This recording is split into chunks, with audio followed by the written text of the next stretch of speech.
It's strange.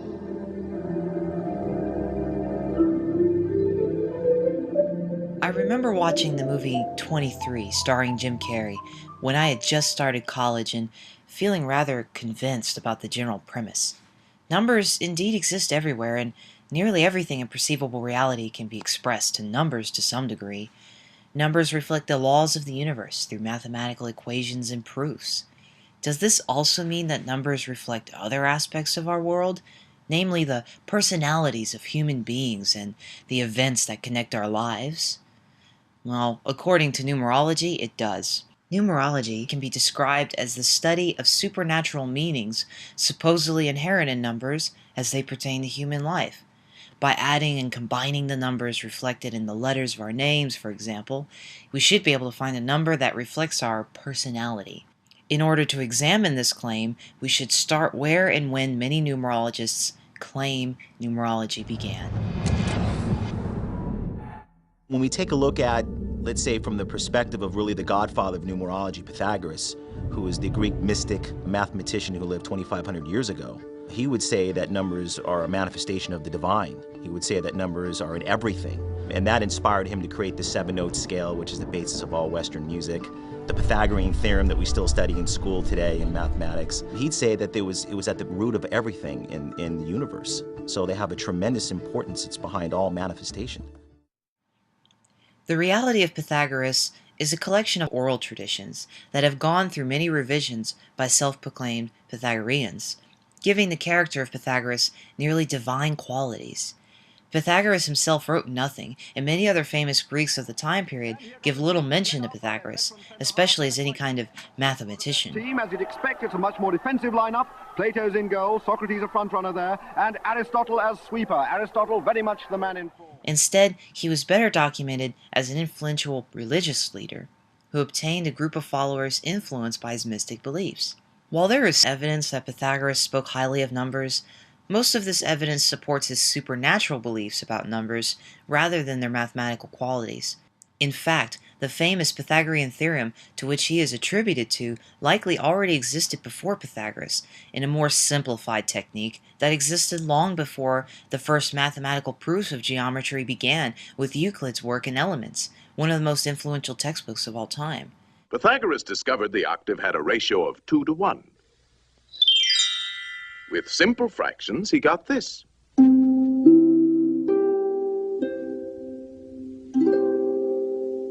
And from this harmony in numbers developed the musical scale of today.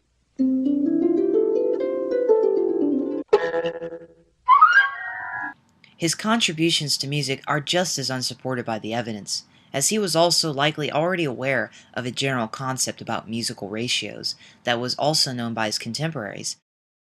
In short, Pythagoras was less of a mathematician and more of a mystic who generally enjoyed simplified versions of the discoveries known during his time that he shared with his religious followers.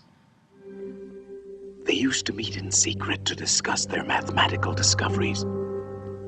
Only members were allowed to attend. They had a secret emblem, the pentagram. So, he wasn't a mathematician, but does that invalidate his beliefs about numbers? Well, beliefs about numbers are just that, beliefs. Pythagoras didn't lay down mathematical proofs about why certain numbers are supposed to have certain meanings. Rather, he only believed that they did. He also believed in a form of reincarnation between humans and animals, and it appears to be a revolutionary idea for the Greeks at the time.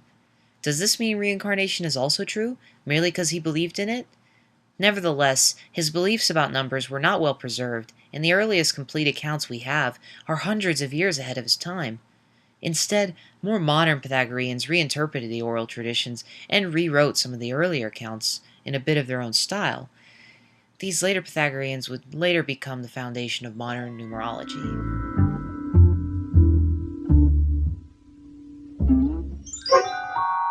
Pythagoras, boy, put it down. Well, I'll be a post-straight fan. Some exceptions to this include Chinese numerology, which also ascribes meanings to numbers and is far older than other forms of numerology found today. These meanings, however, were born from the characteristics of the Chinese language itself. In Chinese, there are many homonyms, words that sound similar but mean different things, and these homonyms are far more numerous than in Western languages. For example, the number 4, si, is strikingly similar to si, which means death. As a result, numbers with homonyms to other existing words began to take on a certain cultural identity, but these are unique to Chinese, although there are similar variants in other Eastern languages. Now, what about Vedic numerology? Well, Vedic numerology appears to represent a different form of numerology, but besides counting the letters differently, it's a bit hard to see any real difference in the inherent meanings of the numbers. Here's what a general numerology page says about the number 7. Spiritual, intelligent, analytical, focused, introspective, and aloof, distant. Here's a Vedic numerology page, to be mysterious, and another Vedic numerology page, truth-seeking, wise, dignified, and another, poetic, prolific, philosophical, contemplative. Back to the original numerology page, on the number 6, responsible, loving, self-sacrificing, protective, sympathetic, compassionate. The first Vedic page, love and beauty. The second Vedic page, compassion, caring, charitable, happy, understanding. The third Vedic page, nurture and support. Due to a lack of proper historical evidence, it's hard to really know what the origins of numerology really were, for Vedic numerology or otherwise. Because of their similarity, it's simple to deduce that Vedic numerology probably had influences from Pythagorean thinking at some point along history. It doesn't help when more and more people take what they read for granted and then decide to write a blog or two, which in turn inspires someone else to take it at face value and write up their own blog. It's like a virtual chain of website telephone with an increasingly distorted message getting sent down the line. It's especially hard to hold back my frustration when I continuously see website after website selling magic beans to the gullible thousands. So many numerology-related pages are flooded with all kinds of spiritual promises, calculators, free readings, and book DVD combo sets. This is true of nearly all kinds of esoterica online. Completely ridiculous. Just look at this page. Try to find out where the actual page is. I'm just glad I'm running no script, otherwise I can only imagine what kind of malware, cookies, and trackers would get latched onto me otherwise. Like I said, completely ridiculous. While doing research for this video, I stumbled across a page that I believe really sums up the contradictory nature of all these systems so well. It says how no system is better than another, and it's talking about more than just numerology. It also says that they are all valid, but the quality ultimately depends on the practitioner and not the system. So, the supposed ancient systems developed by mystics thousands of years ago to determine the course of all human life actually don't work so well by themselves. They need the interpretation of an expert to really make sense of it, which will only set you back a few $100s or so. The page even admits that doing two different sets of numerology can cause chaos and confusion. Well, isn't that convenient? Isn't every system supposed to be valid? No, they need to write this because they know that two independent predictions from two different sources are usually bound to contradict each other. By the way, you've probably noticed Chaldean numerology written here, and you're probably wondering, oh wow, still another form of numerology? Yes, and the historical premises for this form of numerology are even more difficult to pin down with hard evidence. We'll let Supernatural Siri tell us all about it from her perspective. I'm sure her sources are just as objective. Chaldean numerology, developed by the Chaldean people almost 4,000 years ago, is probably the oldest form of numerology. Chaldea was basically the area near the Persian Gulf, the southern part of Babylonia, presently southern Iraq, and Kuwait. The Chaldean people were quite famous for their contributions to mathematics, physics, and astronomy. They possessed a sound knowledge of stars and, to a lesser degree, magic. Their study of the occult. Numerologists' predictions are no more occult than the experiments of a chemist. Led them to develop a system to analyze the effects of stars on the Earth, especially human beings. Chaldean numerology was based on sound and vibrations. It is closely associated to the Vedic system of numerology and Kabbalic system of the Jewish mystics. The Chaldean assigned a number from 1 to 9 to each vibration. It wants the responsibility to nurture and care for its family, pets, or those who need care. To nurture and care for its family, pets, or those who need care. The 7 is the number of spirituality, mysticism, wisdom, and success. Spirituality, mysticism, wisdom, and success. This number means revelation. It represents the faithful number of apostles of Christ. I'd like to appeal to a general sense of logic and reasoning. Are people who are all born on the same day, month, and year bound to have similar destinies and/or personalities? Are people who all share the same name bound in a similar way?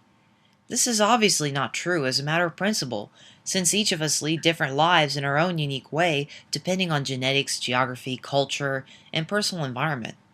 To make up for this, numbers are generally supposed to reflect very general aspects about one's character, and as such can be applied to anyone with enough reinterpretation. Let's take an example. You can see here how we assign the different numbers to each letter of his name. Okay, so for instance, the S is a 1, the I is a 9, and so on. So you can see here all of the numbers from the name Simon, when added together, total a 7.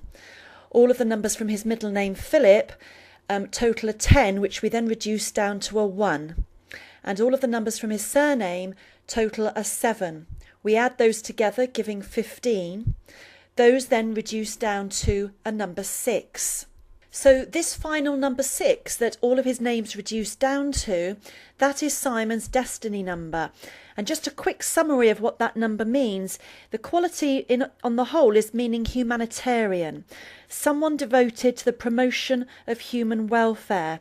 Also, interestingly, the number 6 as a destiny number indicates the potential to earn a good income. We can obviously see the connection to wealth, but is Simon Cowell a humanitarian?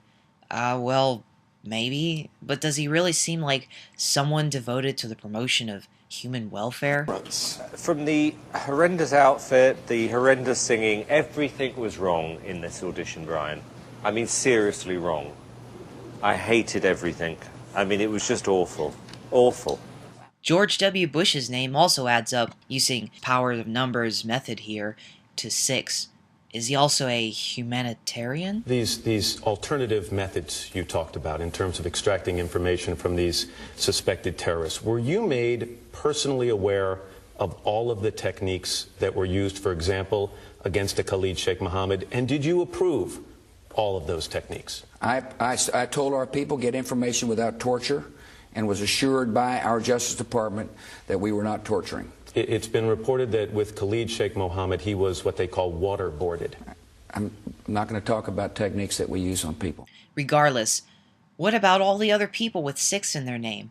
Are they all relatively wealthy? Likely not. But if not, numerologists could potentially squeeze humanitarian out of almost any general human being who has ever done something nice for someone else, and thus the meaning of numerology is preserved. We got done. We got done. Hey. This is all, of course, not even questioning why adding up letters in this way is supposed to represent some kind of inherent meaning. What about other languages not written in the traditional alphabet? Do they have corresponding numbers too? And if so, are these meanings culturally universal? Numbers mean different things to different cultures, as for example evidenced in the Chinese perception of numbers. So the idea of there being one universal construct connected to all numbers is unlikely. What about birthdays and numbers? The Gregorian calendar has only been in use since its reformation from the Julian calendar in 1582, and the Julian calendar was only introduced in 46 BCE. Did the meanings of all numbers somehow adapt to the new birth dates created from these calendars? What about all the various calendars used throughout the various cultures in ancient times across the world? Did they all adapt somehow as well, or does each culture get its own unique meanings for numbers? If so, how? Answering these questions is a lot simpler when the meaning we impose on numbers is taken into account. Let's assume somebody is avoiding certain numbers.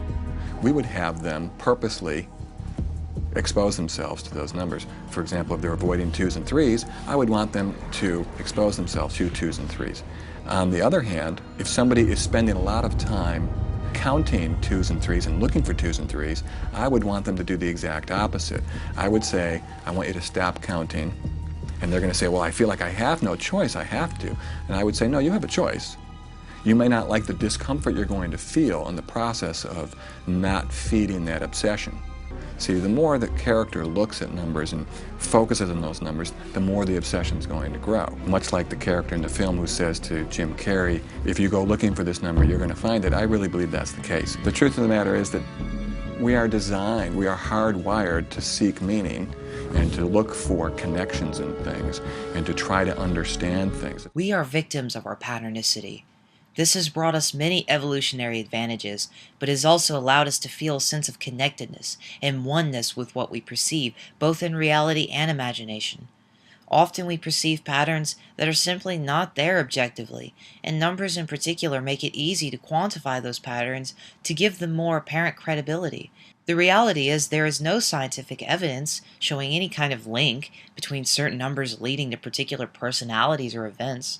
Only numerologists themselves claim the meaning of the numbers, as well as the methods for understanding and calculating these numbers.